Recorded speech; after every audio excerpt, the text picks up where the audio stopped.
निहाती भाव में आम स्वाधीन भाव में निर्वाचित होइथिलु बहुमात्रा आमको आम पंचायतवासी समर्थन करते आज आमको बहुत मात्रा समर्थन आम बीजेडी के अलग हो आज भी आम आगुरी भी थिलु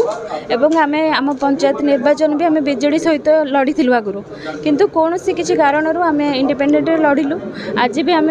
नवीन बाबूंकर आमर नवीन पट्टनायक सार आमर नीति आदर्श अनुप्राणित होम आम पंचायत विकास आज आम विजु जनता दल मिश्रण जोगदान देचु मु आशा रखी आमर लक्ष्य रमिति भविष्य में आम पंचायत विकास करूँ जो विकास बहुत विकास आउ किछि मात्रा रे अधूरा रही जाइए जो विकास आम जेहेतु विजु जनता दल में सामिल होइछु तो मु आशा रखी आमर निर्वाचन रे विधानसभा सांसद प्रार्थी एवं आमर विधायक प्रार्थी प्रफुल्ल सामल सार को बहुमात्रा रे भोट दे संकोचन रे भोट दे जययुक्त कले निहाती भाव में आगामी भविष्य में आम पंचायत उन्नति विकास रे आम योगदान दे पारिबु यही आशारे आम आज विजु जनता दल में जोग दे निहाती भाव में आपण मैंने तो देखिथे बहुत आमर जमी आम इंडिपेंडेंट लड़ीलु आमको समर्थन करते लोक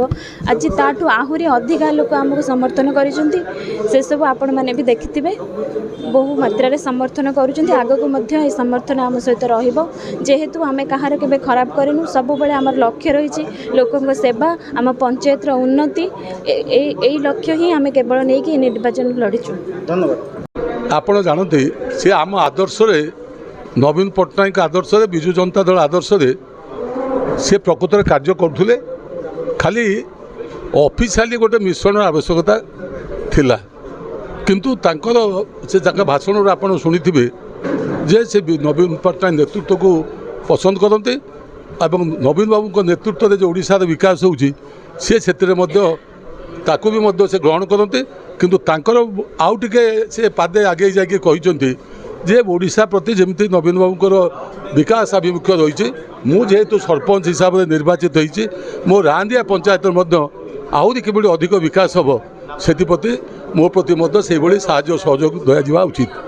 आम ये कहूँ चाहूँ जे आम दल विजु बाबू ठारू ग्रामांचल गुरुत्व दि जाए बजेट रे आपण माने देखुथिबे जे ग्रामांचल विकास पाई पंचायत डिपार्टमेंट को आर्थिक बाबद केते बराद कराई एवं से जो फाइनेंस कमिशन माध्यम राज्य अर्थ कमिशन माध्यम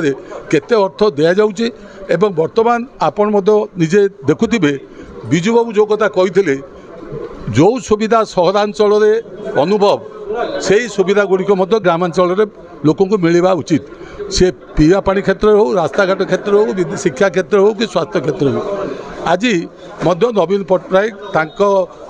पिता को अनुसरण करी आज ग्रामांचल विकास करने संकल्प नवा सहित कार्यक्रम एभली कर ग्रामांचल लोक भोट जो आप 24 वर्ष रही सहर ग्रामांचल विशेष तफात नहीं विशेषकर आदिवासी हरिजन लोक मैंने गरीब लोक मैंने भी बेसी नवीन बाबू को पसंद कर ग्रहण कर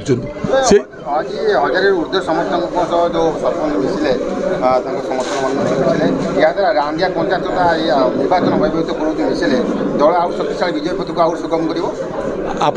निजे अनुभव करेंगे मिश्रण फल विजु जनता दल आहरी सक्रिय है संगठित है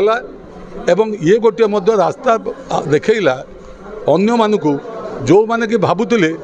जे आमे विजु जनता दल को गले भल हम कि अन्य दल गले भल हम से रांदियार नेतृत्व जो कार्यक्रम जो मिश्रण कार्यक्रम से अन्य पंचायत गुड़िक जो मैंने आम विलम्ब हो भावुलु आपड़ देखिए काली परदिन भितर विभिन्न पंचायत ये मिश्रण कार्य विजु जनता दल तो सामिल होगापी आगे आसबे आज गोटाए पंचायत को आम जाइलु अंडईपल्ली से भी